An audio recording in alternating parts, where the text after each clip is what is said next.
다큐 되게 인상적으로 재밌게 보셨죠? 네.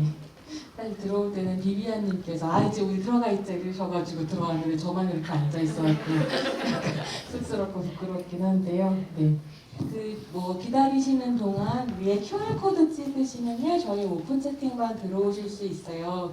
사실 다큐 보셨으면 아시겠지만 진짜 객석에 마이크 하나하나 돌리면서 질문 받고 이야기 듣고 하고 싶은 그런 작품인데요.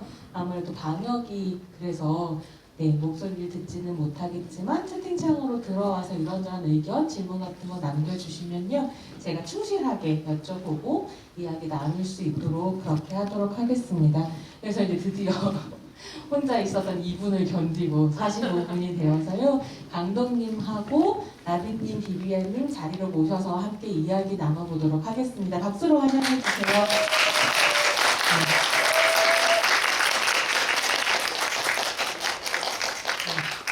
안녕하세요. 어서오세요. 네. 마이크와 함께 네. 앉아주시기 바랍니다. 감사합니다. 네, 다큐멘터리 상영을 하고 비비안님은 5번 정도 보셨다고 하셨고 나비님도 여러 차례 보셨죠. 그래서 이제 객석에서 관객들 만나고 이야기 나누고 감회가 새로우실 것 같은데요. 감독님부터 약간 인사 말씀과 소감 들으면서 오늘 시간 시작해 보도록 하겠습니다.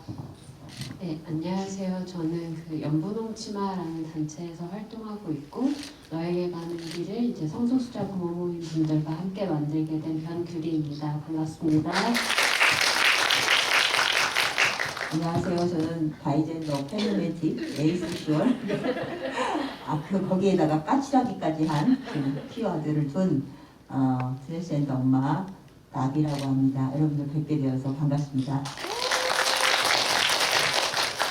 안녕하세요. 저는 26살 게이 아들을 둔 엄마 비비안이고요. 저는 오늘 한 5번째 영화를 봤는데 여기 제가 영화를 함께 보는 이유는 관객분들 반응이 너무 궁금하고 재밌게 보시는지 그게 궁금해서 봤는데 오늘 너무 반응 좋게 해주셔가지고 저 주인공의 한 사람으로서 너무 감사드립니다. 와주셔서 감사합니다.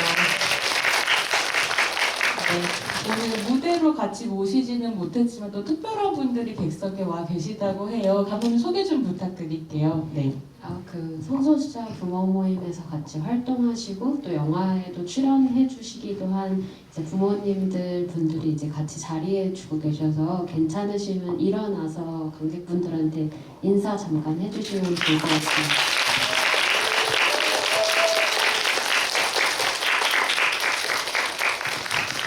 네, 이렇게 와주셔서 너무 감사드립니다. 네, 저도 이렇게 되니까 너무 신나고 좋은데요. 여러 가지 질문들이 이제 올라올 거라고 기대가 되는 와중에 약간 기본적으로 좀 궁금했었던 거 그리고 관객들께서 다큐를 좀 더 잘 이해하실 수 있는 질문들을 좀 드리면서 이야기를 시작해보고 싶은데 사실 저는 개인적으로 너에게 가는 길이라는 제목이 너무너무 좋았어요. 여러 가지 의미를 담고 있을 것 같다라는 생각이 좀 들었는데 감독님께 우선 어떻게 제목을 너에게 가는 길로 정하셨는지 의미가 무엇인지 좀 여쭤보겠습니다. 저희가 이제 영화를 만들면서 이제 부모님들이랑도 같이 이제 제목이 어떻게 되면 좋을까요? 이런 얘기들을 많이 했었어요. 근데 방금 이제 객석에서 이제 앉아 계시다가 일어나서 인사하신 지인님께서 저희 영화 초반에 이제 같이 어떤 이야기들이 되면 좋을까요? 저랑 되게 많이 논의를 해주셨는데 이렇게 너에게 가는 길이라는 제목이 좋지 않을까 이런 얘기를 해주셨어요. 근데 생각을 해보니까 사실 이 너에게 가는 길이라는 어떤 의미가 이제 성소수자 당사자에게 이제 부모들이 다가가는 의미가 될 수도 있고 어떻게 보면은 또 이제 이 퀴어 환경이나 이제 감수성에 대해서 이해를 하고 또 그렇게 알고 싶어하시는 분들에게 이제 다가가는 길일 수도 있을 것 같고 또 한편으로는 이제 부모님들이 이제 나를 알아가는 그런 과정, 길이라는 이미지 자체가 그러니까 완성되지 않고 어떤 과정 중에 있는 그런 느낌이 되게 저는 되게 와닿았었는데 그런 이미지에서 나에게 또 다가갈 수 있는 길이 될 수 있지 않을까? 그래서 이제 너에게 가는 길이라고 이제 제목을 정하게 되었습니다. 이게 뭔가 길이라는 게 한 방향으로 있다고 생각하기 쉬운데 굉장히 여러 방향을 약간 생각하셨던 것 같고 비비안님과 나비님께서는 제목에 대해서 어떻게 느끼셨는지 이거다 하고 느낌이 오셨는지 좀 궁금한데요. 네, 저도 제목에서 뭔가 막 특별한 어떤 단어가 들어가진 않았는데 너에게 가는 길을 보면서 실은 저희 부모들 마음 같았어요. 그냥 이렇게 커밍아웃을 하고 성소수자 자식을 이렇게 보는 건 그냥 만났거나 한 번에 그래 알았어 이해했어 그걸로 끝나는 게 아니라 계속 이해해가는 과정. 그리고 내 자식이 어떤 사람인지를 내가 너무 모르고 살았구나. 그리고 또 한편으로 내 자식을 대하는 나를 보면서 또 내가 또 모르던 이런 부분이 있고 내가 어떤 사람인지를 저도 알아가는 그런 과정이었거든요. 그런 일련의 과정들이 다 길이라는 어디를 향해서 가는 길이라는 것과 일맥상통하는 부분이 있어서 생각할수록 좋은 제목. 내 마음에 흡족하였다. 네, 그렇습니다. 네, 비비안님은 어떠셨을까요? 나비님하고 저도 사실 좀 비슷한데 진정한 나를 찾아가는 길이라는 느낌을 되게 많이 받았어요. 그러니까 너라는 게 사실 사람이 저도 지금 많이 살았지만 그래도 저를 모르고 있었더라고요. 그래서 아이를 통해서 진정한 나를 찾아가는 과정이다. 그래서 제목을 딱 들었을 때 아 감독님은 정말 감독님이구나 이런 제목을 찾아내다니 그래서 감탄했었습니다. 약간 이 말씀하시는 걸 들으면 궁금해지는 것은 어쨌거나 아드님들의 커밍아웃을 받으면서 선생님들의 삶에서도 어떤 변화가 생기기 시작했었던 건데 그 변화가 어떤 것들이 있었는지 좀 이야기를 나눠주실 수 있을까? 굉장히 어려운 이야기일 수도 있긴 한데요. 네.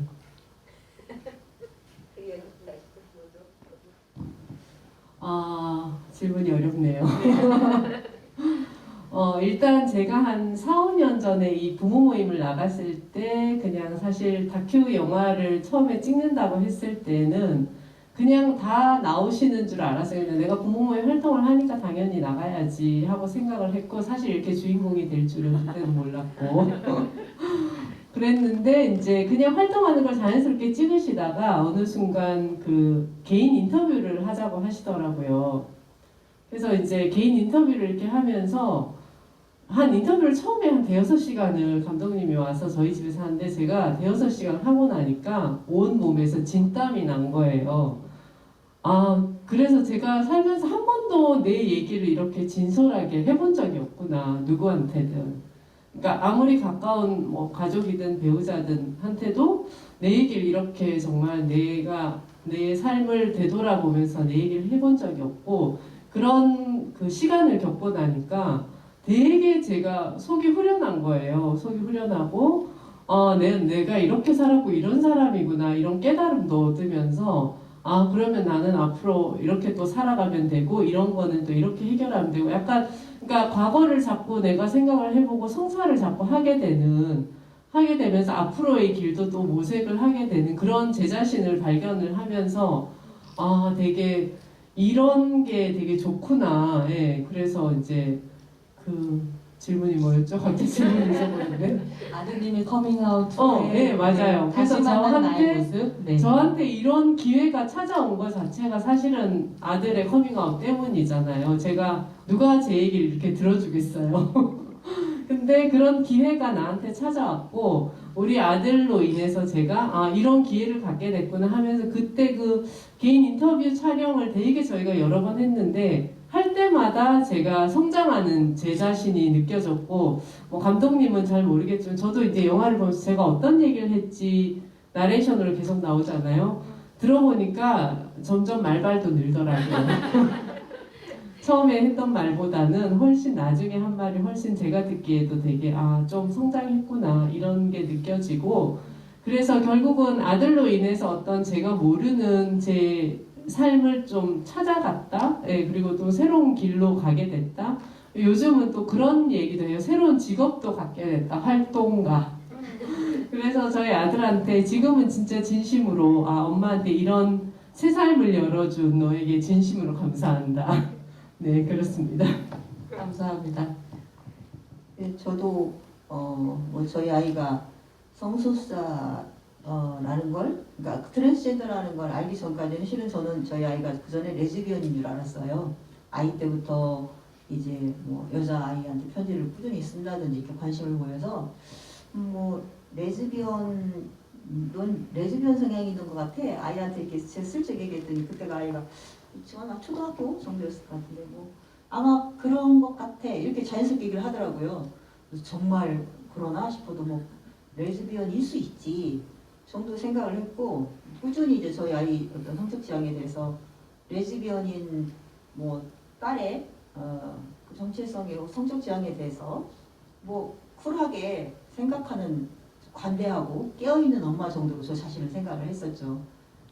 그랬는데 이제 20살이 넘어서 실은 성소수자 부모 모임을 저는 제 아이가 레즈비언인데 같이 한번 가보자고 해서 나는 특별히 그걸 문제를 안 삼고 뭐 불편한 게 없는데 내가 왜 굳이 거기를 가야 할까? 그래도 같이 가보자고 평소에 까칠한 저희 아이가 이렇게 되게 애교스럽게 얘기를 하길래 그래 내가 한번 가주지 하는 기분으로 갔는데 거기서 저희 아이가 자기 트랜스젠더라고 하는 거예요. 뭔가 모를 막 혼란스러움이 왔지만 어쨌든 수술 안 한 트랜스젠더도 있다라고 얘기를 저희 아이가 했고 남의 일이니까 내 일이 아니니까 라고 생각을 했는데 점점 이제 수술도 하게 되고 성별 정정도 그런 개인적인 삶 플러스 사회에서 느끼는 어떤 혐오나 차별 그런 것들을 제가 이제 가까이 느끼니까 그게 한편으로 처음에 내가 왜 내 아이가 트랜스젠더에서 내가 왜 이 고생을 해야 하지? 그런 생각도 좀 했었고 그런데 그런 실은 뭐 깨어있는 부모인 척 했던 것들이 다 그렇게 실제로 깨지는 거죠. 그리고 좀 어떤 부분에 너무 몰랐던 세상을 좀 몰랐던 부분도 있고 또 뭐 관대한 척 했던 것들이 실은 스스로를 좀 속이는 일이었구나 그런 줄 알고 살았겠구나 이런 걸 몰랐으면 그런 생각이 계속 들었어요. 또한 그간 나하고 전혀 상관없다라고 생각했던 그런 세상에 대해서도 좀 눈을 뜨게 됐고 계속 알게 될 수밖에 없고 물론 자식 일이라 조금 더 부모 입장에서 관심을 가질 수밖에 없지만 실은 이런 삶을 몰랐더라면 얼마나 좀 답답하게 살았고 나 혼자 고상하고 관대한 척하고 살았을까 그런 생각을 해보면 저희 이제 부모들이 모여서 그런 얘기를 하는데 이런 우리 퀴어 자식들이 부모에게 인생의 스승이다 그런 생각을 하죠. 나이가 대부분 40, 50, 이렇게 60 돼서 또 다른 삶을 알 수 있는 기회는 실은 없잖아요. 뭐 특별한 경우에 뭐 직업을 관두고 뭐 멀리 나갈 수도 배낭여행을 다니거나 할 수도 있겠지만 그렇지 않은 경우에는 대부분 그냥 살던 세상에서 내가 사는 것이 전부라고 생각하고 살다 죽겠죠. 그런데 자식이 퓨어이니까 전혀 생각지도 못했고 경우에 따라서는 남들이 이상하다고 하는 또 혐오하는 또 소수라고 하고 정말 좀 꺼려 하기도 하는 그런 세상에 대해서 알 수 있었을까요?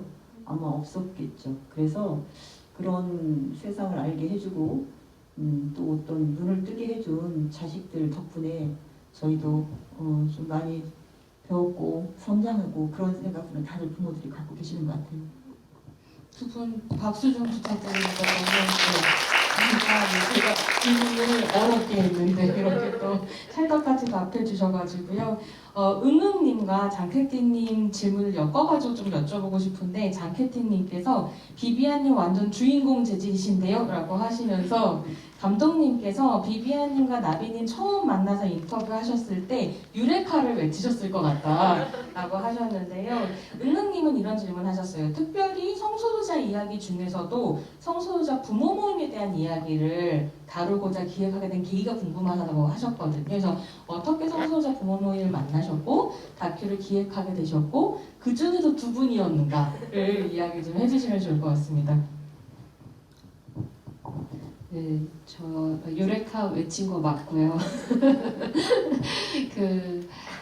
제가 처음에 아까 말씀드린 이제 연번옥치마라는 단체에서 이제 활동을 한다고 말씀을 드렸었는데 이제 저희가 이제 활동을 하면서 이제 다큐멘터리를 만드는 이제 창작 집단이기는 한데요. 그때 이 성소수자 부모 모임에서 이제 홍보 영상을 이제 만들었으면 좋겠다라고 이제 먼저 연락을 주셨었어요. 그래서 저희가 다 같이 가서 이제 부모님들을 인사를 드리고 이제 짧게 이제 인터뷰를 하는 그 과정 시간을 보냈었는데, 그때 그 부모님들의 어떤 자기 고백적인 이야기나 어떤 그다음에 표정이나 그다음에 하고 싶은 어떤 이야기들 이런 것들이 저한테 되게 인상적으로 남았었던 것 같아요. 그리고 한편으로는 이제 제가 생각했을 때는 어떤 마음들을 가지고 있을까, 이제 내가 아이를 이렇게 낳았다라는 어떤 그러니까 약간 혐오의 시선에서 좀 편견에서 자유롭지 못한 그런 생각, 죄책감 같은 것들을 갖고 계실 수도 있고, 또 한편으로는 되게 이해할 수 없어서 아직도 이제 내적인 어떤 갈등을 이제 갖고 계실 수도 있고, 되게 여러 감정이 있으실 것 같았는데, 이제 그 모든 것들을 인정하면서도 이제 내가 좀 더 공부해야지, 혹은 내가 조금 더 내 삶을 넘어서는 어떤 이야기들을 받아들여 봐야지라는 그런 어떤 결심을 계속 하고 있는 것 같았어요, 마음속에서.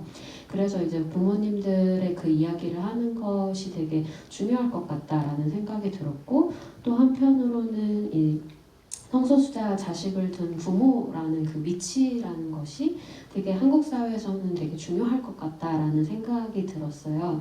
그래서 그 성소수자 자식을 둔 부모의 위치에 대해서 한번 얘기를 해봤으면 좋겠다라고 이제 같이 이제 저희 무덤치마라는 활동가 단체에서 이제 같이 이제 얘기를 했었고, 그래서 이제 부모 모임에 이제 같이 다큐를 찍어보자라고 말씀을 드리게 되면서 이제 다큐를 이제 찍게 되었고요.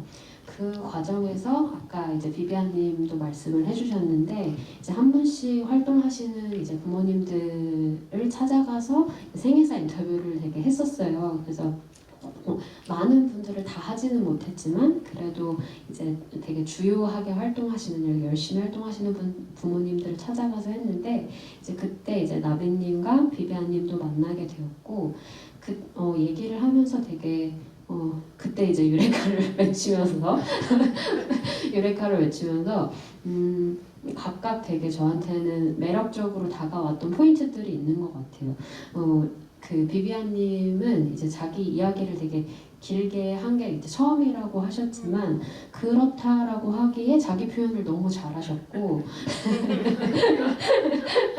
되게 솔직하시고, 그 다음에 내가 이런 감정을 느끼고 있다라는 것을 되게 부끄러워하지 않는, 그리고 그것은 어떤 하나의 과정일 것이다 라고 이제 마음속으로 믿고 있는 그런 마음들을 좀 들여다보는 계기가 되었고, 그래서 이제 비비안님께 제안을 드렸고, 이제 사실 나비님은 이제 인터뷰하러 갈게요 그러니까 그래 와 이렇게 별로 묻지도 않고, 그거 다 부모님들 다 하는 거지? 그래서 네, 그래서 하러 가고, 근데 뭐 질문만 드리면 이렇게 되게 그냥 툭툭 그냥 자기가 살아왔던 인생사에 대해서 되게 얘기해 주셨는데, 그 어쨌든 소방공무원이라는 어떤 정체성과 그다음에 한결님과의 어떤 그 갈등, 아직 풀리지 않는 갈등, 그리고 그 안에서 고민하는 나비님의 고민들, 이런 이야기들이 되게 어떻게 보면은 저는 그 보편적으로 부모님들이 갖고 있는 어떤 고민과 되게 비슷할 수 있겠다라는 생각이 들었었던 것 같아요. 그래서 이제 나비님한테도 제안을 드렸었고, 이제 같이 촬영을 하게 됐는데, 두 분 다 또 이제 같이 그 예주님이랑 한결님이랑 이제 같이 촬영하는 모습을 보면서 또 각각 자식분들과 이제 관계 맺는 방식이 되게 다 다르시더라고요.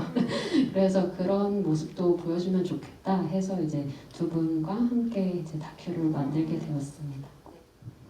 두 분 그렇게 제안 받으셨을 때 어떤 생각이셨는지, 또 사실은 나만 나오는 게 아니라 아들도 나와야 되는데 라는 생각하셨을 텐데, 아드님들은 또 어떻게 그러니까 설득하셨는지 이런 좀 궁금하기도 하거든요. 아까 나비님께 살짝 여쭤봤더니 그냥 다 주인공인 줄 알았지 내가 이렇게 주인공일 줄 몰랐다 이러셨는데, 그럼 이제 다큐가 딱 나왔을 때 보시고는 또 어떤 생각이셨는지 궁금합니다. 네, 저는 저는 어쨌든 조금 더 성소수자를 사람들에게 가시화를 시키는 게 필요하다라는 생각을 좀 해서 주변에 많이 오픈을 했고 저희 아이도 오픈으로 좀 사는 부분이 있었고 또 이제 그 전에 인터뷰나 방송 같은 것들을 별로 꺼리지 않고 할 수 있어서 이렇게 영화 하자고 할 때 그게 자연스러웠고요. 또 우리 변기리 감독님이 사람을 정말 무장해제시키는 능력이 있어요. 얘기를 하다 보면 계속 얘기를 하다 보면 내가 왜 이런 얘기까지 하고 있지?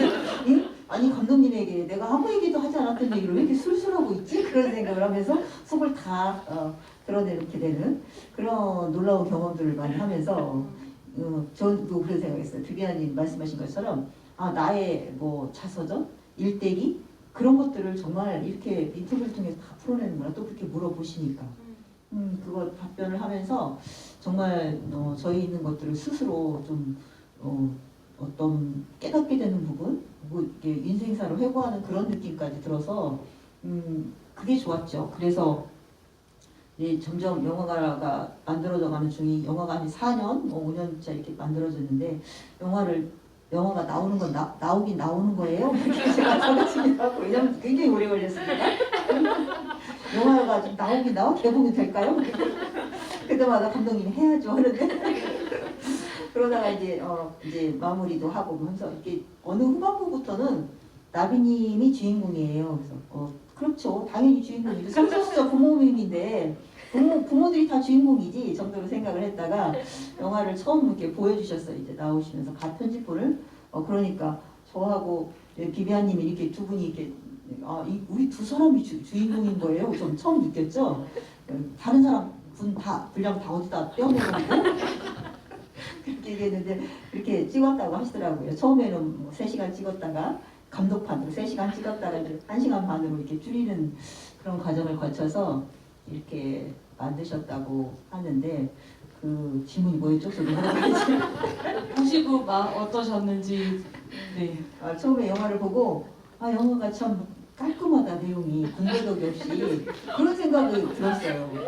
그리고 내가 저렇게 얘기했구나 저런 모습으로 나왔구나라는 생각을 했었는데 몇 번 보다 보니까 영화 전체의 흐름 그런 것들이 보여서 실은 제가 이제 감정보다는 좀 생각을 주로 많이 하는 사람인데 영화의 느낌이 점점 느껴지기 시작했어요. 그래서 한 번 보고 두 번째 보면 지루할까 했는데 볼 때마다 다른 부분이 생각이 들면서 영화 전체를 관통한 어떤 느낌을 이제는 좀 느낄 수 있는 것 같아요.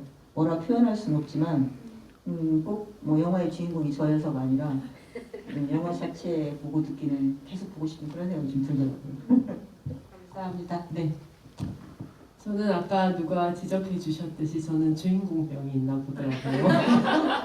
저도 몰랐어요. 그래서 사실 감독님이 어느 정도 찍고 나서 비비안님하고 나비님이 거의 주인공이 될 것 같다는 그런 말을 흘리셨을 때도 제가 유레카를 외쳤던 것 같아요. 나 드디어 주인공 되는구나. 그러니까 이런 게 이제 사실 저는 이 다큐의 힘인 것 같아요. 저는 사실 제가 이런 사람인 줄 몰랐고 여태까지 살면서 누구한테 주목을 받는, 그러니까 묻혀서 그냥 사는 게 제일 편한 거다. 좀 약간 또 한국에서 여성들이 좀 약간 그렇잖아요. 튀면 안 된다. 예. 그런 그 옛날 사고방식에 주입돼서 살아가지고 그냥 남들처럼 평범하게 조용히 그냥 이렇게 사는 게 제일 좋은 거라고 생각했는데 제가 이렇게 주인공이 되고 이렇게 저희 아들이 커밍아웃을 하고 다큐를 찍고 다큐의 주인공이 돼서 이런 데 와서 특히 오늘 제목이 여성 영화를 말하다 맞죠? 예. 그래서 제가 이렇게 약간 여성 영화의 주인공이 된 예, 되게 막 제 자신이 너무 자랑스러운 거예요. 내가 이런 데 나오다니. 감사합니다. 공감해 주셔서 너무 감사드리고 저는 그래서 내가 몰랐던 내가 이렇게 약간 억압돼 있던 여성성을 내가 막 발현하면서 내 하고 싶은 말을 하고 내 감정을 얘기하고 이런 게 제 인생에 되게 큰 성취감을 막 주는 거예요. 그래서 사실 다큐 영화가 사실 나오기만을 너무 고대하고 기다렸는데 아시다시피 또 후원이 많이 돼야 되고 해서 계속 이제 늦어져서 한 5년 만에 올해 나온 것 같은데 감독님이나 이제 혹시 그 사이에 연분홍 치마가 어떻게 될까 해서 노심초사 기다렸는데 올해 가편집본을 이제 보게 해주셨는데 정말 처음에 보고 너무 많이 울었어요. 저는 나비님하고 사실 영화 보신 분들은 알겠지만 완전 반대되는 캐릭터에 저는 되게 감정적인 사람이고 너무 제 감정이 중요한데 그 영화를 1시간 반을 보는 내내 울었거든요. 그래서 그 감정에 너무 몰입을 했는데 오히려 이제 지금 한 5번 보니까 좀 이제 이성적으로 보게 됐어요. 그래서 오늘도 보니까 아 역시 나비님의 말발을 나는 쫓아갈 수가 없다. 아, 나비님 너무 훌륭하시더라고요. 훌륭한 말을 원래 평소에도 제가 너무 존경하고 너무 좋은 말씀 많이 해주시는데 영화에서 그게 여실히 다 드러나서 나비님한테 감동받게 되는 이제 영화가 점점 돼가고 자꾸 볼수록 처음에는 제가 나와서 좋았거든요. 그래서 이제 한 번만 보시지 마시고 결론은 여러 번 보시면 또 다른 재미를 느끼실 수 있다 말씀드리고 싶고 네 결론을 못 맺겠네요. 그래서 어쨌든 저는 주인공이 되게 좋고 다큐 영화가 사실 많이 그러니까 저도 다큐 영화를 몇 번 봤지만 좀 이렇게 재밌기가 힘들잖아요. 근데 일단 편집을 너무 잘해주셔가지고 나비님과 저의 이 상반되는 캐릭터를 조금씩 보여주면서 되게 지루하지 않게 잘 만들어주신 감독님과 연분홍 치마에 너무 감사드리고 다큐 영화가 널리 우리 영화가 잘 돼서 성소수자들에 대한 어떤 그 인식을 바꾸는데 좀 많은 도움이 됐으면 좋겠습니다. 말씀도 너무 재미있는 와중에 제이 박재현님께서 비비안님께 아직 예준이 고부 갈등은 없는지 궁금합니다. 아직 얼마 되지 않아가지고 아직 갈등은 없는 것 같아요. 근데 저 고부 갈등이라는 게 같은 공간에서도 같이 살아야 또 알 수 있기 때문에 저도 장담은 못하겠네요. 네, 신혜진님께서는요, 영화 보면서 감정이입이다 내내 울었고, 나비님이 안 오셨으면 만나러 가야지 했는데 오셔서 너무 좋다. 눈 한번 마주치고 그냥 만난 음식점 가서 같이 만난 음식을 먹고 싶었다. 라고 이제 소감 남겨주셨고요. 한결님 어떻게 지내시는지 네, 여쭤보셨습니다. 우리 아들은 실은 이게 어떤 성소수자로서의 지속적인 어떤 스트레스 그런 부분으로 인해서 좀 많이 힘들어하는 부분이 있었어요. 영화에도 나왔었지만 최근에 더 어떤 부분에 이제 강해졌던 그런 것 때문에 혐오 때문에 많이 힘들어했었는데 그래도 제가 그때 이후로 우리 아들이 무엇보다 사는 게 중요해. 실은 그런 감정을 느낄 정도까지였으니까 또 제가 이제 수범관이니까 실은 사고로 크게 다치거나 죽는 사람을 볼 기회가 좀 보통 사람마다 많죠. 그걸 보니까 어떤 상황에서는 삶과 죽음이 한순간이구나라는 생각을 좀 자주자주 생각을 하거든요. 그래서 어떤 삶은 죽는 것만 못할 수도 있고 어떤 죽음은 그렇죠. 사는 게 정말 중요한데 그런 여러 가지 것들을 좀 복잡하게 생각을 저도 하게 됐는데 그런 시선으로 저희 아이를 보니까 어떻게든 사는 게 참 중요하고 그 이상의 저기도 있지만 그래서 이제 제가 아이한테 그동안은 조금 직업도 갖고 남들처럼 좀 살고 막 이런 기대 같은 것들을 어느 순간에 내려놓고 그냥 네가 어떻게 하든 잘 버티고 살았으면 좋겠다. 무엇보다 네가 사는 것을 위해서 엄마는 모든 걸 다 할 거고 그리고 일단 사람이 그 후에 좀 괜찮아지면 잘 사는 건 네 선택에 맡길 거고 그런 쪽에 많이 신경을 썼죠. 저희 아이 그래도 많이 나아지긴 했지만 여전히 저한테는 까칠한데 실은 고맙게도 이 영화를 보고 나서 저희 아이도 영화를 봤거든요. 올해 5월에 개봉하고 나서 영화를 보고 나서 조금 더 눈에 띄게 저와 관계가 조금 더 부드러워졌어요. 감사합니다, 감독님. 그만큼 좀 보고 느끼는 느낌이 그 전에도 물론 얘기는 뭐 필요한 얘기는 하고 어쨌든 감정도 나누고 했지만 이 영화라는 어떤 객관화된 매체로 공적인 매체로 통해서 느껴지는 감동이 저희 아이한테 좀 전해진 것 같아요. 제 마음이 조금은. 그래서 저희 아이가 많이 전부 다 편안해졌고 또 저를 저하고도 마음에서 느끼는 것들이 서로 느껴지더라고요. 엄마가 나를 많이 걱정하고 사랑하는구나라는 걸 느낀다는 걸 제가 느꼈어요. 그래서 요즘은 좀 편안하게 각자 일해서 싸우지 않고 잘 살고 있습니다. 박수 한번 부탁드립니다. 사실 이제 다큐멘터리에서도 보셨겠지만 이게 비비안님과 나비님의 성격 차이일 수도 있고 아니면 각 가정이 가지고 있는 어떤 어려움이나 고민의 차이일 수도 있어서 비비안님 에피소드가 나올 때는 약간 로맨틱 코미디 같은 느낌이고 나비님 에피소드가 나올 때는 좀 더 사회 고발적인 다큐멘터리 같은 느낌이 있었어요. 특히나 이 시스템의 문제가 또 굉장히 전면적으로 부각이 되니까요. 근데 그 두 가지 에피소드 혹은 주제를 다루면서 감독님 고민도 좀 있으셨을 것 같아요. 어떻게 밸런스를 맞춰야 되고 이걸 어떻게 관객들한테 잘 전달할 수 있을까 그런 고민 하셨을 것 같은데 그 고민 좀 나눠주시면 좋을 것 같습니다. 방금 평론가님께서 말씀해주신 것처럼 처음에는 이제 그 나비님과 비비안님이 이제 주인공이 됐으면 좋겠다라고 해서 이제 같이 이제 구성을 했지만 근데 또 이제 막상 편집 촬영을 해오고 이제 편집을 하려고 보니까 사실 이게 너무 양극단에 있는 느낌이 드는 거예요. 성격도 되게 다르시고 그다음에 처해 있는 어떤 상황도 너무 달라서 근데 또 한편으로는 만나는 지점을 이제 중간중간에 발견할 수 있었지만 어떻게 다루면 좋을까 이런 고민을 하다가 사실은 이제 그러니까 그 문화적 환경이나 어쨌든 이제 퀴어 중에서도 이제 뭐 어떤 그러니까 게이는 뭐 인권이 좋고 뭐 트랜스젠더 이런 건 아니어도 사실은 이제 트랜스젠더들이 겪고 있는 현실이라는 것이 되게 더 많이 이야기될 필요가 있다라는 생각은 했던 것 같아요. 그래서 분명히 아직 더 많이 드러나지 않은 것들이 있고 그 다음에 좀 더 이야기되어야 되는 부분들이 있다라고 생각해서 이제 나비님과 이제 한결님의 그 성별정정 과정 자체를 보여주는 것이 영화에서는 그리고 나비님의 과 한결님의 이야기를 할 때 되게 중요한 지점이라고 생각했던 것 같아요.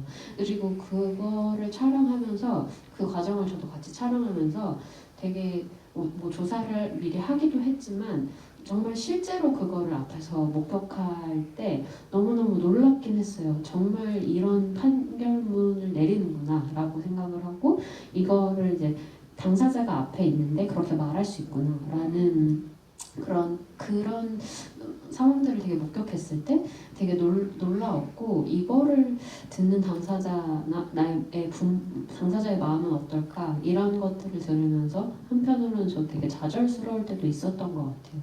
근데 어쨌든 같이 포기하지 않고 그 과정을 밟아나가는 과정을 되게 보여주는 게 중요할 것 같다 이런 생각을 하면서 이제 나비님네를 촬영을 했던 것 같고 비비안님네는 촬영을 하면서 어쨌든 이제 예주님과의 어떤 그 관계에 대한 어떤 문제라기보다 이제 새로운 가족 형태나 혹은 이제 동성결혼 혹은 파트너십에 대한 어떤 상상 같은 거를 해보면 좋겠다라는 생각을 되게 많이 했어요.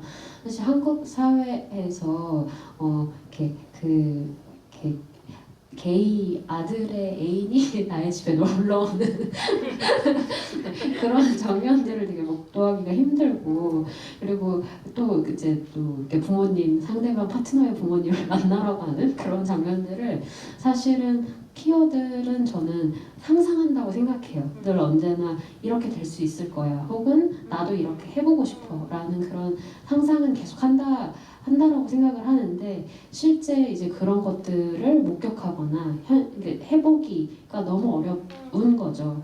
왜냐하면 그 이후에 내가 겪어야 할 파장이라는 것이 너무 많기 때문에 근데 그러한 것들을 이제 해보려고 시도해봤으면 좋겠다고 이제 비비안님도 되게 마음을 먹고 있었고 그걸 예주님도 되게 나 이런 게 너무 좋을 것 같다라는 얘기도 해주면서 이제 그런 장면들을 촬영하면서 다큐가 또 그러한 새로운 모습들을 또 보여줘야 하는 거 아닐까 이런 생각을 하면서 또 비비안님을 촬영했던 것 같습니다. 네.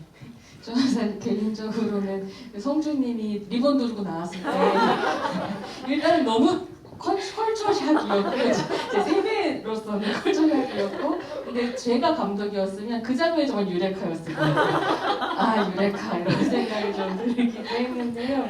이게 이제 그 다음 질문으로 넘어가기 전에 저도 이거 좀 궁금해서 호호님께서 영화 너무 잘 봤다라고 하시면서 정말 궁금해서 여쭤보신다고 비비안님 파트너분은 지미 선생님은 왜 요리할 때 와 계시거든요. 주접처럼 가고 싶으시긴 한데 왜 요리할 때 썬캡을 쓰신 건지 여쭤보셨습니다.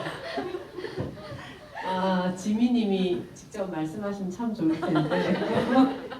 지미님이 일단 굉장히 예민하세요. 그래서 머리카락이 이렇게 내려와서 뭔가 시야를 가릴 때 뭔가를 하는 걸 굉장히 힘들어하세요. 그래서 편하게 그냥 집에 있을 때는 괜찮은데 요리를 하면 뭔가 집중을 해야 되잖아요. 그러니까 이제 저희가 머리띠 하듯이 머리띠도 사실 가끔 하거든요. 근데 머리띠를 하니까 또 여기가 아프대요. 제가 머리띠도 사줬어요 여러 개. 근데 여기가 아프다고 하더니 어느 날 썬캡과 앞치마를 꼭 있어야지 뭔가 부엌에 들어오시거든요. 그래서 사실 저는 앞치마를 입지 않습니다. 원래 고수는 그런 걸 따지지 않잖아요. 보셔서 아시겠지만 겨우 하는 거라곤 그냥 제가 해주는 거 살짝 볶는 정도. 근데 그래도 꼭 이게 다 분장을 갖춰야 돼요. 모자를 쓰시고 앞치마를 입으시고 그렇게 하지 않으면 한 발자국도 부엌으로 들이지 않으시는 분이라 그래서 저희 집에 항상 그 부엌 입구에 썬캡과 앞치마가 딱 걸려 있습니다. 그리고 사실 지미님이 예전에는 이제 이 가부장제 속에서 어쨌든 가해자 가해자는 아니셨어요. 가해자 코스프레 하고 사셨는데 이제 본인도 아들 때문에 이 사회가 잘못됐다 이런 것도 또 깨달으시고 저처럼 좀 이렇게 할 말 다 하는 부인이랑 살다 보니 이 사회가 잘못됐다는 걸 본인도 깊이 깨달으시고 부엌일을 되게 많이 하시거든요. 그리고 빨래 같은 것도 되게 잘 계세요. 감독님이 정말 빼기 아까웠던 장면이 저희 남편이 빨래를 진짜 각 잡히게 진짜 잘 개는데 그게 되게 많았는데 그거를 뺄 때 눈물을 머금으셨다고 하시더라고요. 후일담으로 그죠? 네, 그렇습니다. 아니, 왜냐하면 제가 촬영했던 분들 중에서 사실 지민님이 제일 키워했어요. 늘 되게 이렇게 꽉 끼는 줄무늬 티 이런 거 입고 찢어진 청바지 이런 거 입으셔서 네, 지민님께서 다른 어디 GV에서 왜 내가 주인공이 아니냐 하는데 약간 그 3시간짜리 버전이 궁금하다는 생각이 좀 들기도 합니다. 여러분께서 채팅창에 그런 질문 주셨어요. 그러니까 부모에게 커밍아웃 한다는 게 굉장히 어려운 일이고 얼마 전 이제 게이인 지인의 장례식에 갔는데 지인이 커밍아웃을 했는지 안 했는지 알 수 없어서 내가 어떤 관계인지 소개하지 못했던 게 좀 안타까웠다 이런 말씀을 주시기도 하셨는데요. 실제로 두 분 같은 경우는 성소유자 보호 모임에서 활발하게 활동을 하시기 때문에 그 성소유자 부모 모임 유튜브 채널이 있거든요. 제가 거기에서 뵀었어요. 근데 이제 출연하신 동영상 같은 것들을 보면 가장 많은 댓글 중에 하나가 부모에게 인정받을 수 있으면 제일 좋겠다. 가족의 지지를 받았으면 좋겠다. 이런 댓글들 많더라고요. 그래서 사실은 이제 성소유자 부모로서 스스로를 정체화한다는 것은 어떤 의미인 건지 그리고 한편으로는 한국 사회에서 저는 그것도 커밍아웃의 과정이라고 생각하는데 그 과정을 산다는 건 또 어떤 의미인지 좀 궁금했어요. 그리고 성소유자 부모 모임이 또 한국 사회에서 가지는 의미가 뭐라고 생각하시는지 좀 여쭤보고 싶었습니다. 성소수자 부모로서의 이제 정체성을 이제 갖고 산다는 거. 그리고 또 그걸 저도 이제 커밍아웃을 해야 한다는 게 실은 저한테는 크게 고민스럽진 않았어요. 어떤 것이든 뭔가 제 모습을 드러내는데 그것이 조금 낯설거나 소수의 거지라고 해서 굳이 드러내지 않을 이유는 없었고 또 경우에 따라서는 더 많이 가시화를 할 필요가 있어서 저는 직원들에게 혹은 업무차 혹은 다른 사회 활동하면서 만나는 사람에게 일부러 좀 그 얘기를 하는 편이죠. 저기 있잖아요. 혹시 트랜스젠더 보셨어요? 주변에? 이렇게 물어보면 저 사람들이 이게 왜 갑자기 뜬금없는 얘기를 하는 식으로 하다 보면 제 아들이 트랜스젠더인데요. 그리고 이제 얘기를 좀 하죠. 그러면 사람들이 이 얘기를 왜 할까라고 생각하는 부분도 있지만 대부분은 처음 듣는 혹은 트랜스젠더의 부모라는 사람을 처음 만나니까 자기가 만난 사람 중에 있을 수 있겠구나라는 생각을 좀 하기를 바라면서 그런 식의 커밍아웃을 지속적으로 했고 또 실은 성소수자 당사자가 직접 자기를 커밍아웃하는 것은 조금 더 위험 부담이 있죠.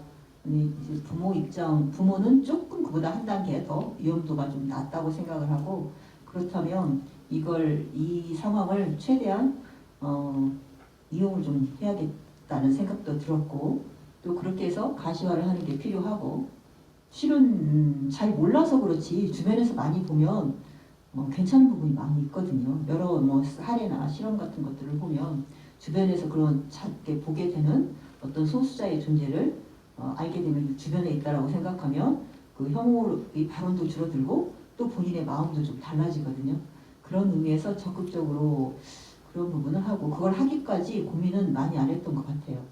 어쨌든 예를 들어 수영도 머릿속에서 아무리 헤엄치는 연습을 하면 뭐가 달라지겠어요. 일단 물에 들어가서 물도 먹고 코에도 눈에도 들어가면서 고생하면서 수영을 배우는 수밖에 없는 것처럼 무언가를 하기 위해서는 주장하는 것도 중요하고 시뮬레이션도 중요하지만 직접 그 상황에 맞닥뜨리는 것이 가장 효과될 거라고 생각을 하고 간혹 성소수자 당사자들이 저희 모임에도 찾아오고 혹은 어떤 만나는 상황에서 부모님한테 커밍아웃을 고민을 많이 하는데 저희는 커밍아웃을 꼭 해야 할 필요도 없고 그렇지만 하고 싶으면 하는 건데 그것을 할까 말까 고민할 때 본인이 감당할 수 있을 때 커밍아웃을 하라고 하거든요.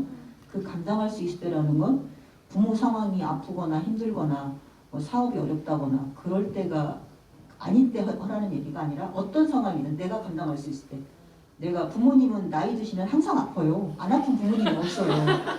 또 집안 형편은 항상 위태로워요. 우리 집 이사야 이런 적 없잖아요. 그래서 그런 거 또 자기 말고 다른 형제가 힘든데 나까지 힘들게 할 수 있을까? 모든 자식들이 다 괜찮은 그런 집이 어디가 있어요? 다 괜찮아도 하나씩은 다 속썩이지. 그래서 아주 좋을 때가 없죠. 그러면 어느 때 얘기를 해야 되냐? 내가 괜찮을 때 얘기를 하고 그게 만약에 어떤 부모님이 피드백이 있어도 받아들이시든 아니면 절대 안 되라고 하시든 나는 독립된 존재고 나는 집에서 물리적으로 정서적으로 경제적으로 독립을 해서 괜찮으면 내가 괜찮을 것 같으면 해라. 그리고 경우에 따라서는 내가 이렇게 커밍아웃하면 부모님이 정말 쓰러지시거나 자살하실지도 몰라라고 생각을 하는데 저희가 볼 때는 부모님은 절대 자식 커밍아웃 받고 자살하는 부모님은 안 계시더라고요. 자식들 저희가 볼 때는 당사자들이 늘 걱정이에요. 그래서 생각보다 이 자식들 입장에서 부모님을 두려워하기도 하고 염려하기도 하는데 그보다도 더 본인을 좀 먼저 본인의 상태를 생각을 해서 커밍아웃을 할 수도 있고 안 할 수도 있고 그리고 부모의 지지를 참 받으면 좋겠지만 부모가 모르거나 혹은 부모가 지지를 하지 않더라도 좀 본인이 조금 더 자신의 정체성에 대해서 조금 더 힘을 받고 살았으면 좋겠어요. 그런 마음으로 제가 어떤 성소수자의 부모로서의 정체성을 계속 가시화를 하고 있습니다. 저는 저희 유튜브 채널 아까 저희 작가님이 홍보도 해주셨는데 제가 댓글 담당하고 있거든요. 그래서 악성 댓글은 삭제하고 좋은 댓글은 하트 눌러드리고 하고 있는데 최근에 그 댓글 중에 어떤 젊은 부모님 몇 분이 이렇게 보셨더라고요. 그러면서 내 아이가 지금 5, 6세 이렇게 아직 애기인데 나도 이런 엄마가 돼야 되겠다. 그러면서 본인은 어쨌든 그 상상하면서 키우는 거잖아요. 근데 제가 처음에 커밍아웃 받았을 때 왜 힘들었나를 이제 저도 성사를 해보니까 한 번도 상상한 일이 아닌 거예요. 근데 나비님이 늘 즐겨 하시는 말이 사람이 상상력이 풍부해야 된다고. 상상력이 풍부하지 않으면 이렇게 꼰대가 된다. 약간 이런 말 많이 하시거든요. 근데 전 정말 그 말에 200% 공감해요. 그래서 상상력을 풍부하게 해줄 수 있는 어떤 활동을 우리가 하고 있다. 성소수자는 있고 성소수자가 오히려 사회에서 드러내기가 조금 힘드니까 우리 부모들이 좀 많이 드러내고 성소수자 부모가 있으면 당연히 성소수자가 있겠죠. 그래서 사실은 가시화 활동을 더 많이 하고 더 드러내려고 하는 것도 있고 그런 댓글을 보면서 아 조금 몇 명이라도 내가 바꿨구나 이런 거에 되게 뿌듯해하기도 하고 그리고 보면 부모님에게 인정받고 싶은 마음 그런 게 어떻게 보면 제가 아까 저도 마지막에 그 다큐 촬영 마지막 부분에 깨달은 얘기인데 이게 처음부터 시작이 종속관계로 시작하니까 아이들이 너무 어릴 때 부모를 볼 때는 부모가 세상의 전부잖아요. 예. 그러니까 이 부모에게 의지하지 않으면 나는 생존할 수 없다는 그게 아마 뿌리 깊게 남아있어서 이 부모한테 인정받고 싶은 욕구가 강한 게 아닌가. 그래서 성인이 돼서 사실 나빈이 말씀하신 대로 부모가 나에게 좋은 영향이나 에너지를 주지 못하면 물리적으로 사실 저는 좀 떨어져서 사는 것도 좋다고 저희가 상담을 할 때는 조언을 해드리거든요. 그래서 심리적인 어떤 그 이별은 조금 힘들다 하면 물리적으로 좀 떨어져 있으면 그래도 부모와 나의 관계에 대해서 더 나도 생각을 할 수 있고 부모 입장에서도 자식이 좀 떨어져 있다 보면 그런 생각도 할 수 있고 하니까 조금 더 관계에 도움이 되고 저도 사실 그 제가 걸어다니는 커밍아웃이라고 제 스스로를 다 말할 정도로 그냥 여기저기 다 얘기를 하고 다니는데 사실 이유는 거짓말을 하기 싫기 때문이죠. 저희 아들은 20대 건장한 청년이고 보시다시피 저를 닮아서 키가 커요. 그래서 누구나 그냥 옆에서 이제 저는 회사를 다니니까 후배들도 있고 후배들 중에 20대도 있고 뭐 저는 어때요 며느리감으로 뭐 이런 얘기도 하고 저한테 직접 모르면 그런 얘기도 하고 뭐 아니면 아들이 20대 아들이 있으니까 여자친구가 있어요 뭐 여자들한테 인기 많겠네요 이런 얘기를 그냥 늘 듣거든요. 근데 그때마다 거짓말을 하기가 싫은 거예요. 제가 왜 뭐 내가 잘못한 것도 아니고 우리 아들이 잘못한 것도 아니고 우리가 부끄러운 짓을 한 것도 아닌데 내가 왜 거짓말을 해야 되나 약간 이런 심리 때문에 그냥 자연스럽게 우리 아들 게이예요. 안타깝네요. 게이라 게이라 며느리로 못 받아들여 안타깝네요. 뭐 이런 얘기하고 애인은 있어요 남자 뭐 이렇게도 얘기를 하고 그렇게 하다 보니까 사실은 저는 이제 거짓말하기 싫은 게 단순한 욕구 때문에 했는데 이게 가시화 활동도 되고 제가 저를 아는 회사분들이 되게 많이 아실 거예요. 그래서 뭐 많이 응원도 해주고 응원해주고 지지해주는 분들이 훨씬 많기 때문에 그게 역으로 또 저한테 되게 좋은 에너지로 돌아와요. 그래서 제가 또 더 활동을 열심히 할 수 있고 다큐 영화도 나왔다고 막 이렇게 홍보도 할 수 있고 이런 힘을 제가 갖게 되더라고요. 그래서 저한테 이런 어떤 느낌을 갖게 해준 성소수자 부모 모임 이 단체에 일단 너무 감사드리고 제가 그래서 막 성소수자 분들한테도 이런 얘기도 해요. 부모님한테 커밍아웃을 한다는 거는 이 부모님이 커밍아웃 받을 만한 자격이 있어서 하는 거다. 그러니까 당사자들이 좀 그런 마음을 갖고 이렇게 주눅들지 말고 내가 엄마 아빠가 정말 훌륭한 부모야. 자식한테 커밍아웃을 받을 자격이 있는 거잖아. 사실 평생 숨기고 살려고 이제 노력하시는 분들도 많은데 그렇지 않고 나는 우리 엄마 아빠랑 나의 이 내밀한 얘기를 하고 싶어. 나누고 싶어. 이런 거니까 그런 데서 좀 부모로서 나는 커밍아웃 받을 만한 부모라는 자긍심도 또 있습니다. 그래서 굉장히 인상적이었던 것 중에 하나가 예주님이 이제 편지 쓰셨을 때 나는 게이인데 엄마 아빠가 슬퍼하지 않아도 괜찮아 왜냐면 이 얘기를 할 정도로 믿기 때문이다 라는 게 저한테 굉장히 와닿았는데 사실 그런 믿음을 주시는 관계를 꼭 부모 자식이어서가 아니라 가족 구성원으로서 가지고 오셨구나 하는 생각이 좀 들기도 해요. 이 많은 분들이 사실 질문해 주신 게 직장에서 어떠셨는지, 그러니까 커밍아웃 하면서 특히나 뭐 나비님께서는 공무원이시니까 어떤 보수적인 곳 안에서 어려움은 없으셨을지 이런 질문들을 주셨어요. 근데 지금 답변 주시는 거에서 어떤 분위기들 좀 읽을 수는 있었던 것 같은데요. 혹시 이 질문에서 덧붙여 주시고 싶은 얘기가 있으시면 좀 들어보고 아니면 다음 질문으로 넘어가겠습니다. 제가 여름에 이렇게 그 프라이드 밴드 같은 걸 하고 다니면 이제 제복을 입으니까 표시가 나죠.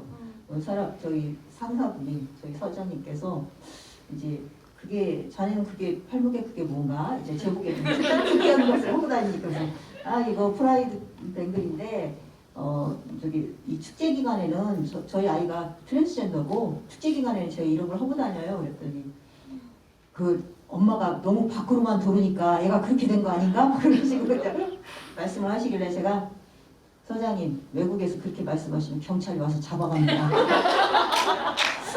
그렇게 얘기하니까 서장님 되게 끄악한 표정으로 쳐다보시면 더 이상 얘기를 안 하더라고요.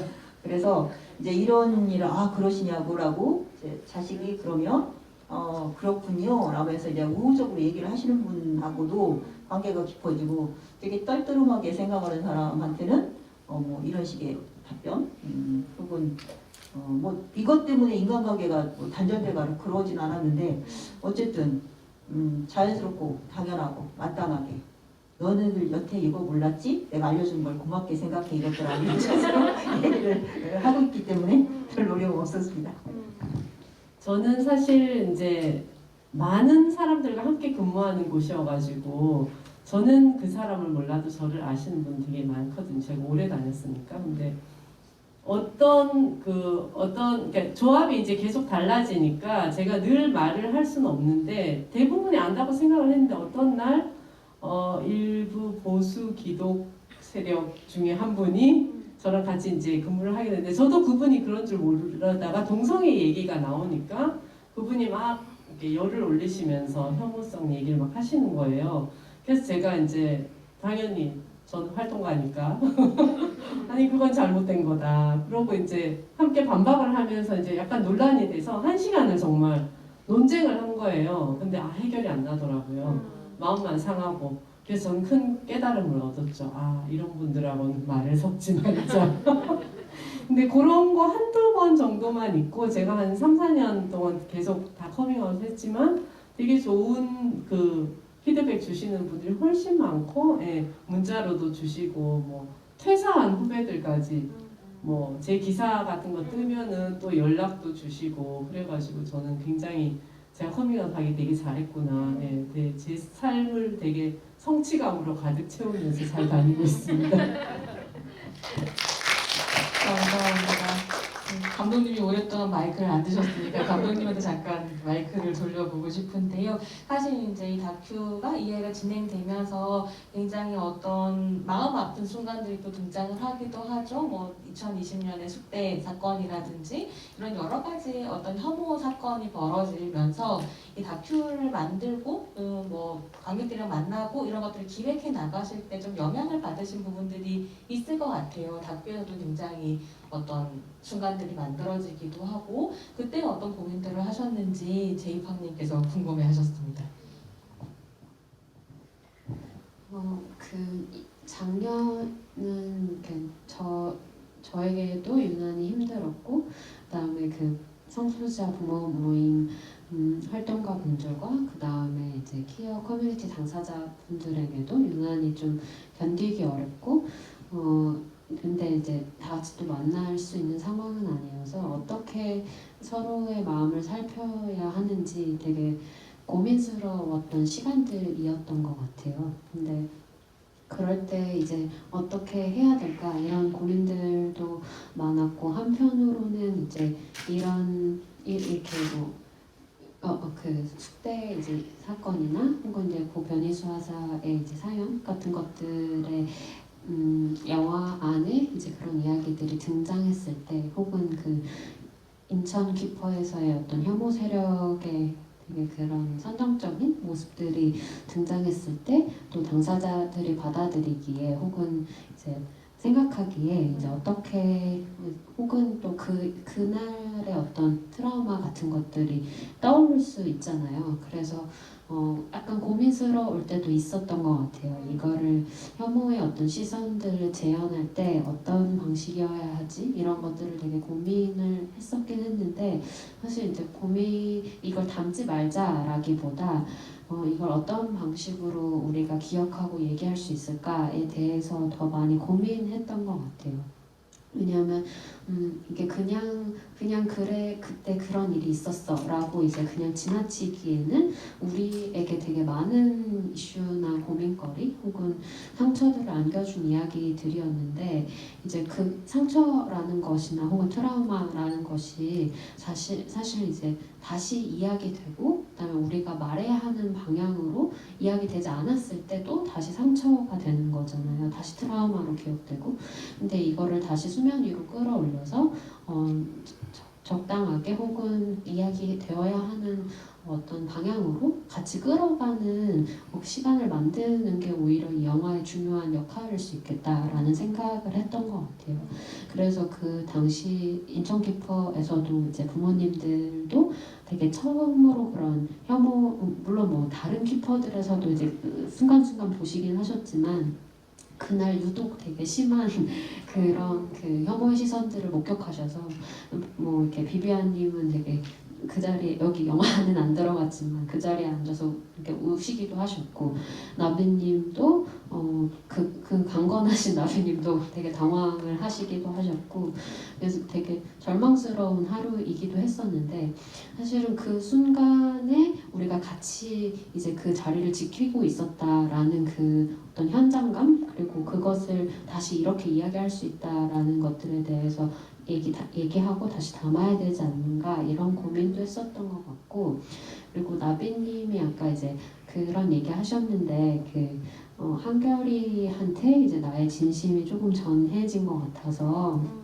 약간 좀 이렇게 다시 좋은 관계를 맺는 방식을 이제 찾아가고 있다 이런 말씀을 해주셨는데 사실 그 숙대 트랜스젠더 학생 입학 포기 사건 때 이제 나비님이 처음으로 저한테 이제 연락을 좀 주셨던 것 같아요. 그래서 원래는 뭐 나 촬영하고 싶다 이런 거 해보고 싶다 이렇게 말씀하시는 분이 아닌데 그날은 이제 먼저 처음으로 내가 이 이야기를 좀 카메라 앞에 서서 얘기를 해야 될 것 같고 지금 당장 뭐 한결이한테 이렇게 저렇게 얘기할 순 없어도 이 영화 앞에서 내가 좀 얘기하고 싶다 고백하고 싶다 이런 말씀을 해주셨던 게 저한테는 되게 인상적이었었고 그래서 그날 가서도 이제 나비님 얘기를 전 별 다른 질문이나 이런 걸 하지도 않았고 나비님의 이야기를 쭉 듣고 있으면서 저도 이렇게 현장에서 잘 우는 편은 아닌데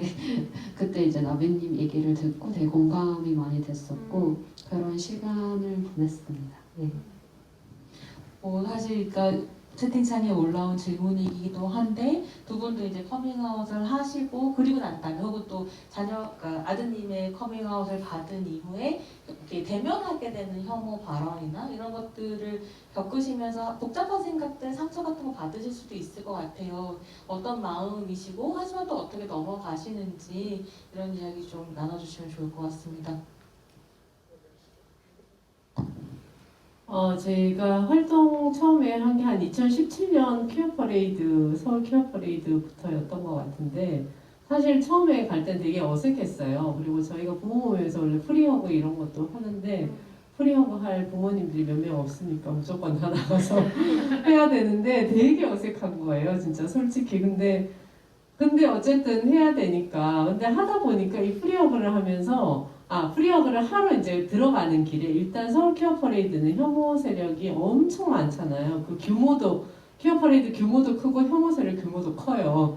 그래서 정말 그 광장을 다 둘러싸고 있는데 1차로 놀라고 가는 거죠. 그러니까 이렇게 들어오려면 이분들의 이 혐오의 시선과 혐오의 팻말과 이런 거를 다 보고 들어오시는 분들이니까 내가 더 진심으로 좀 많이 잘 안아주고 위로해줘야 되겠다는 약간 그때 사명감이 들어서 그거로 인해서 사실 프리허그를 이제 그때 잘 시작을 했었고 늘 어느 퀴어 퍼레이드를 가나 그 혐오의 시선, 혐오의 말, 혐오의 글 뭐 이런 거 늘 있거든요.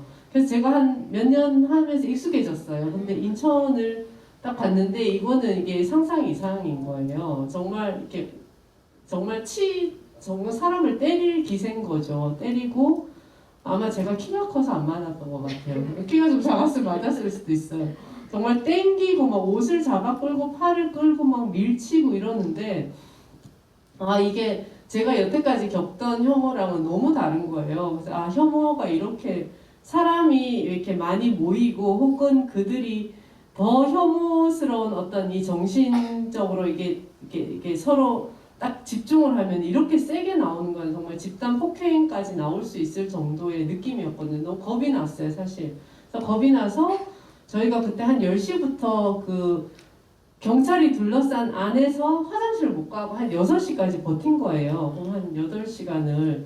그래서 당연히 물도 안 마시고 아무것도 안 했죠. 근데 6시가 되니까 이제 너무 이게 이제 한계에 달해서 도저히 안 되겠다. 화장실 가야 되겠다 하고 뚫고 나오려고 하니까 한 번 나가면 못 들어온다는 거예요.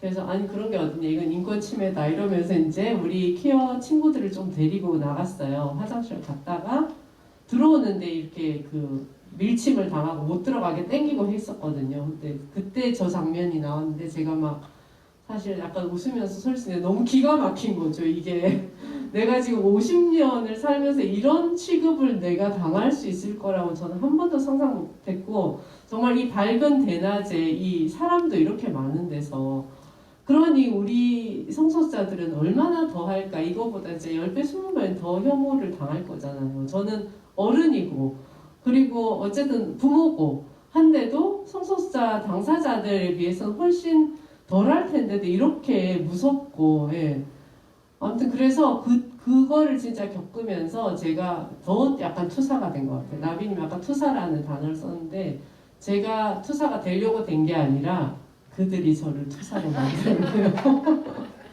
네.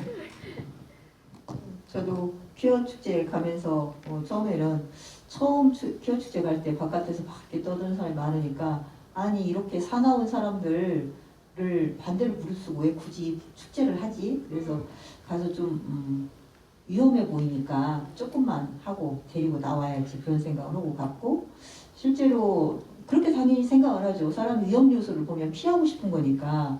그리고 내 자식을 어쨌든 안전하게 조금이라도 데리고 와야겠지라는 생각으로 갔는데 실제로 그 사람들이 그렇게 하는 중에서 또 이제 프리허그 하면서 그러니까 그 사람들의 그 모습을 보고 있다 보니까 점점 이게 뭐지? 왜 우리 아이나 우리 부모들 가족들은 이런 걸 입고를 겪으면서 살아야 되지? 그런 분노가 좀 생기더라고요. 그래서 그때 프리허그하면서 저도 모르게 아이를 안으면서 어떻게든 버텨줘라. 부모들이 좀 세상을 바꾸도록 할게. 미안하다. 그동안 어른들이 이렇게 해서 어떻게든 죽지 말고 버텨줘라. 그런 얘기가 저도 모르게 나오더라고요. 그리고 있다가 인천 퀴어 축제에 가서 실은 저는 키가 작아서 맞았습니다. 화장실 갔다 들어다가 정말 안경 다 벗겨서 깨지고 저희 아들이랑 저는 맞고 옷도 찢기고 이런 상황에서 제가 너무 기가 막혀서 경찰 저기 있는데 지금 뭐 하는 짓이냐 그랬더니 사람의 법보다 하나님의 법이 우선이다. 이런 얘기를 당당하게 그 수천 명의 사람들이 얘기를 하는 모습을 보고 이런 어떤 집단 광기 앞에서 어떻게 뭐 이게 이성이나 합리로 얘기를 하기가 쉽지 않잖아요. 그렇다고 같이 폭력을 행사할 수도 없고 참 많은 고민을 했었고 이 사람들이 나쁜 건지 불쌍한 건지 참 한심한 건지 알 수 없지만 어쨌든 결과적으로 힘든 건 당사자들이고 그래서 할 수 있는 것 저희가 할 수 있는 건 그거밖에 없겠죠. 부모나 어른들로서 할 수 있는 건 조금 더 나은 세상, 달라지는 세상을 위해서 이렇게 얘기하고 사람들한테 계속 뭔가 표현하고 이런 거죠. 어떤 사람들은 남녀가 하늘이 정해준 거고 이렇게 얘기를 하는데 정말 그건 자연의 법칙을 모르는 얘기다. 자연에는 당연히 변이도 있고 그렇죠. 소수도 있고 이렇게 자연이지 어떻게 똑같기만 하는 게 자연이냐 생각을 해봐라. 이런 얘기를 이제 사람들하고 이제 자연스럽게 하고 뭐 경우에 따라서는 굉장히 독실한 어떤 뭐 기독교 신자들하고 이를테면 차별 금지법이 생기면 목사님이 설교하다가 이런 얘기를 할 때 쫓겨날 수 있다라고 이렇게 당당하게 얘기하는 그런 사람들을 상대로 얼마큼 설명을 해야 할지 알 수 없지만 그런 사람들에게도 화내지 않고 얘기를 좀 하려고 하죠. 어쨌든 어떤 층위의 사람들하고도 이 폭력을 행사하지 않으면서 이 얘기를 마땅한 얘기를 하는 방법이 무엇일까를 날마다 생각하고 있습니다. 그게 또 하나의 저희의 뭐 운동 방식이기도 하고 중요한 삶의 방식이기도 하고 요즘같이 퀴어 축제 없을 때 퀴어 축제 못 하니까 그걸로라도 마음속에서 많이 시간을 보내고 있습니다. 두 분 말씀을 듣고 있다 보면 약간 성불한 투사 같은 느낌이 들기도 하는데 저희가 시간이 다 돼가지고 너무너무 안타까운데 드리고 싶은 질문도 너무 많았는데 제가 이때까지 진행한 GV 중에 제일 조용히 있었던 GV인 것 같아요. 세 번 말씀 듣느라고 너무 좋아가지고 근데 아마 오늘 보셨고 GV를 들으셨지만 또 궁금한 게 이제 많으신 분들이 계실 것 같아서 이후에 너에게 가는 길을 또 보고 또 뵐 수 있는 기회가 언제 있는지 좀 감독님 알려주시면 좋을 것 같아요. 뭐 개봉은 또 언제 하는지. 네. 그러니까 진짜 많은 사람들이 봤으면 좋겠잖아요. 저는 한마디만 하자면 저 이 작품이 너무너무 많은 사람이 봤으면 좋겠는데 그 이유 중에 하나는 그러니까 이 막 혐오 세력이라든가 난 선호자를 만나본 적이 없고 싫어 막 이렇게 얘기하는 사람들은 정말로 삶의 맥락을 보지 않고 막 단면들만 보고 이러는 것들이 너무 많은 것 같아요. 근데 그 삶의 맥락이라는 걸 굉장히 풍부하게 살려준 작품이어서 저는 이 작품 천만 가야 된다 이런 생각을 하는데 네, 개봉 계획과 상영 계획 좀 알려주시면 좋겠습니다. 일단은 이제 8월 말에 이제 서울국제 여성영화제에서 이제 상영을 하게 되었어요. 그래서 그때 이제 2회차 상영을 하는데 아마 이제 홈페이지에 가면은 지금쯤 시간표가 떴을 거라고 알고 있는데 그때 상영하시면 이제 오셔서 주변 사람들에게 말씀해 주셔도 감사하고요. 그다음에 올해 말 정도에 이제 개봉을 했으면 좋겠다라고 이제 얘기를 하고 있는데 그리고 부모님 저보다 사실 이제 부모님들이 엄청 이 개봉을 위해서 이제 약간 다 뛰겠다 우리가 전국구로 뛰겠다 한반도 씹어 먹을 것 같은 그런 투지가 있으셔가지고 제가 빨리 개봉을 해야 되는데 사실 코로나와 여러 가지 상황 때문에 조금 걱정이기는 해요. 어떻게 될지 모르겠지만 올해 하반기에 어쨌든 개봉을 하게 되면 이렇게 다른 분들에게도 많이 말씀을 해주시면 너무 감사하겠습니다. 네, 조금 기다리고 있겠습니다. 짱짱님께서요. 제가 요즘 노안이 와가지고 짱짱님께서요. 질문은 아니지만 전하고 싶은 말이 있어서 적어봅니다.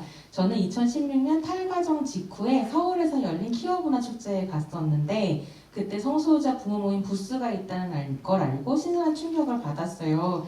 다가가길 주저했었는데 한 분이 웃으면서 손짓해 주셔서 다가가 안길 수 있었습니다. 사실 채팅방에 프리허브 얘기 굉장히 많이 올라왔는데요.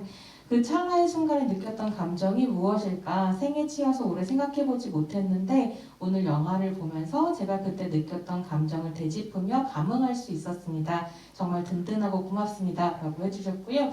프리허브 오늘 해주시나요? 라고 질문 주셨는데 제가 방역 때문에 네, 다음 기회에 코로나 없는 세상에서 네, 한번 노려보도록 하고요.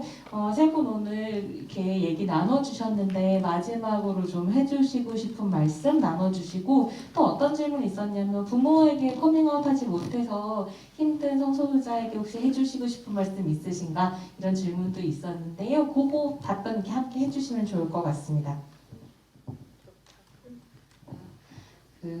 사실 8월 오늘 이제 상영을 이제 되게 오래 전부터 준비하신 걸로 알고 있어요. 그 프로젝트 38 이제 기획자분들과 여기 손희정 평론가님과 또 인디스페이스에서 진짜 이 상영을 오늘을 위해서 되게 여러 가지를 준비하셨고 또 이제 막 이렇게 코로나 때문에 이제 GV를 할 수 있을까 있을까 없을까 막 이런 고민도 하시면서 되게 막 촉각을 다투다가 어쨌든 우리는 너무 여기 오신 분들이 소중하기 때문에 계속 진행할 거다 이렇게 해서 이제 오늘 상영을 한 걸로 저는 알고 있는데 어쨌든 그렇게 되게 너무 소중한 자리를 만들어 주셔서 너무 감사하고 실은 여기 오신 관객 한 분 한 분의 이제 눈빛을 오늘 뭐 이렇게 질문 같은 거는 이제 QR로 받았지만 아니 카톡 창으로 받았지만 이렇게 한 분 한 분의 눈빛이나 그다음에 얼굴을 보고 있으면 되게 마음이 저도 따뜻해지는 것 같아요. 관심 있게 어쨌든 GV 끝날 때까지 이야기도 들어주시고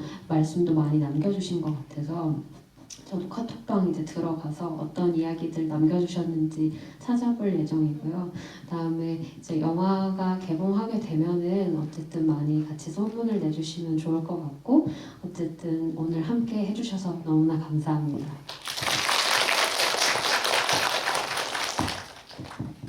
부모의 응원이 없을 때 없이 산다는 게 참 힘든 일인 거 사실이고 조금 더 응원해서 잘 살기를 바라는 마음도 정말 크지만 만약에 부모의 응원이 없다면 부모의 응원이 없음에도 불구하고 얼마든지 혼자 소중하고 당당하게 살 수 있는 존재이고 또 그 없이도 잘 살 기회이죠. 부모의 응원이 없어도 잘 살 수 있는 기회를 가지셨기 때문에 당당하게 소중하게 살기를 정말 저희도 마음에서 정말 응원하고 간절히 바랄 거고요. 그렇게 사실이라고 믿고 싶습니다. 그리고 실은 뭐 이렇게 성소수자가 이렇게 이슈화가 되는 건 아무래도 힘들기 때문이겠죠. 사회적으로 괜찮으면 이렇게 이슈가 되지 않겠죠. 그리고 이렇게 사회적으로 힘든다는 것은 그만큼 아까 비변님께서 잠깐 말씀하셨지만 우리 사회가 상상력이 부족한 것 같아요. 자기와 다른 사람의 삶이 어떤 것인지 또 존중할 수 있는 그런 세상 그런 거에 대한 상상력이 부족한 것 같은데 사람의 상상력을 가장 많이 키우고 고양할 수 있는 건 이 영화만 한 게 없죠. 여러분과 함께 이 영화라는 공간 안에서 같이 할 수 있게 돼서 정말 감사하고요. 그런 여러분의 상상력과 또 이렇게 보여주시는 많은 정말 환대, 그 애정, 그 덕분에 저희도 이렇게 GV 한 번씩 보고 나면 정말 힘을 얻고요. 여러분께서도 이것이 또 같이 힘이 되어서 정말 다른 기회, 다른 장소에서 또 이런 만남들이 또 이어지고 서로 힘이 되었으면 좋겠습니다. 여러분께 감사드립니다. 저는 이제 영화가 개봉되고 나서 이제 상영회를 이렇게 한 번씩 하면서 GV를 하러 이렇게 가면 저는 사실 깜짝 놀라거든요. 저는 제가 성소수자 부모가 되기 전에는 이런 영화, 다큐멘터리 영화를 별로 본 적도 없고 근데 이렇게 별로 홍보도 안 된 것 같은데 어떻게 다 알고 예매는 금방 끝나고 막 이렇게 다 오셨을까. 한 분 한 분이 너무너무 소중하고 너무 감사하고 저희 얘기에 귀 기울여 주시고 또 봐주시고 함께 웃어주시고 눈물 흘려주시고 이런 게 너무 좋아서 저는 GV를 감독님이 하자고 하면 언제든 만사를 제치고 제가 한다고 늘 그렇게 말씀드리는데 오늘 와주신 분들 너무 감사하고 제가 사실 한 5년 전에 커밍아웃 받았을 때랑 지금이랑 너무 다른 사람이 됐거든요. 저를 보시면 아시다시피 세상이 조금씩 바뀌고 있어요. 그러니까 우리 성소수자 당사자분들 혹은 부모님들 혹은 뭐 LI 분들 함께 활동해 주시는 분들도 충분히 희망을 가지셔야 될 거고 속도가 아주 빠르지 않아도 우리가 희망을 꼭 가지면 세상은 언젠가는 변합니다. 그래서 조금만 더 기다려 주시면서 우리가 함께 세상을 바꿔 나가실 수 있다는 생각을 가지고 함께 해주시면 너무 좋겠습니다.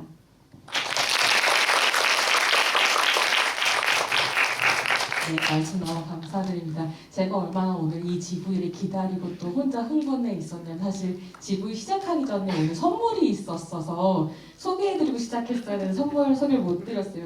제가 책을 얼마 전에 냈는데 너무 많이 사서 집에 쌓여 있어가지고 인디스페이스 올 때마다 들고 오거든요. 근데 오늘 그 채팅창에 질문 남겨주신 분들 중에서 프리허그 해주시나요? 라고 물어보셨던 제이파크님께 프리허그에는 못 미치지만 책을 한 권 드릴 테니까 가실 때 받아가시면 좋겠고, 마지막에 남겨주신 짱짱님께도 한 권 드릴 테니까요. 받아가시면 좋겠습니다. 그리고 저희 프로젝트 38이 인디스페이스에서 진행하고 있는 여성영화를 말하다 시즌 1이 오늘로 이제 마감을 하고요. 다음 달부터 시즌 2가 시작되는데요. 갈매기, 10개월의 미래, 그리고 임신한 나무와 도깨비, 윤희에게 이렇게 4작품이 한 달에 한 편씩 준비되어 있습니다. 그래서 인디스페이스 페북 SNS나 프로젝트 38 SNS에서 스케줄 확인하실 수 있으니까요. 또 들어와서 보시고 들어와서 보시고 함께 해주셨으면 좋겠습니다. 자리 끝까지 지켜줘서 너무 감사드리고요. 세 분께 박수 치면서 마무리하겠습니다. 감사합니다.